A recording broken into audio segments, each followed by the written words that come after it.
Hello बच्चों, let's read the question. The mass of the balloon and the equipment to be carried with it is 1650 kilogram. It is filled with helium of density 0.2 kg per meter cube.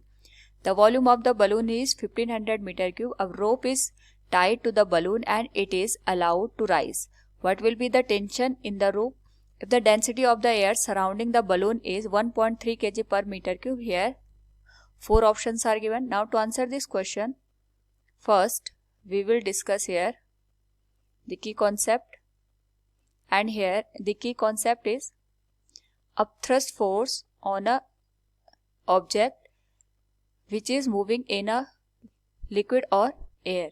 तो उस case में हमारे पास यहाँ पे जो upthrust force की value होती है, it is given as density of fluid that can be liquid और air multiplied with volume of object multiplied with acceleration due to gravity.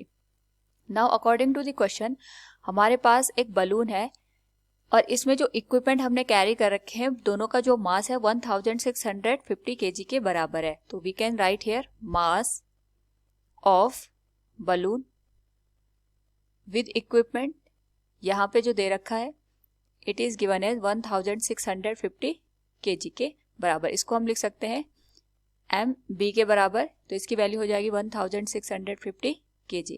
Now it is asking the tension in the rope, यानी हमारे पास जो balloon है इसके साथ हमने एक रोप को टाई किया हुआ है. हमें इस रोप में टेंशन की वैल्यू को फाइंड आउट करना है. उससे पहले हमें ये पता है कि जो बलून है इसमें हीलियम गैस को हमने फिल कर रखा है. So density of helium gas is given as 0.2 kg per metre cube.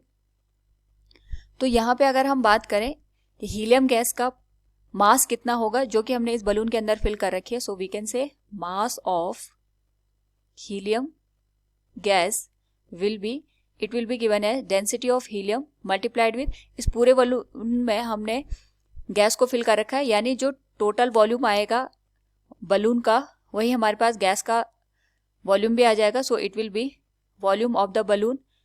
सो अगर हम दोनों को मल्टीप्लाई कर दें इट विल बिकम 0.2 इंटू 1500, ये हो जाएगा 300 kg के बराबर.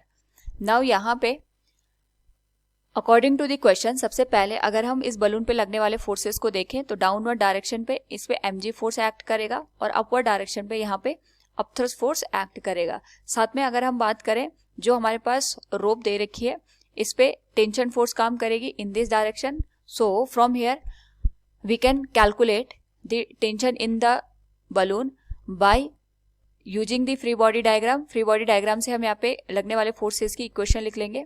तो ये हो जाएगा डाउनवर्ड डायरेक्शन में लगने वाला force is mg and upward direction में जो फोर्सेस लग रहे हैं those are upthrust force and tension force on the rope. तो जो अपथ्रस्ट फोर्स है क्योंकि हमने बलून को एयर में यहाँ पे रखा हुआ है तो जो ये एयर है ये इस पे अपथ्रस्ट फोर्स यहाँ पे लगाती है. So it will be written as FB plus tension equals m into ji.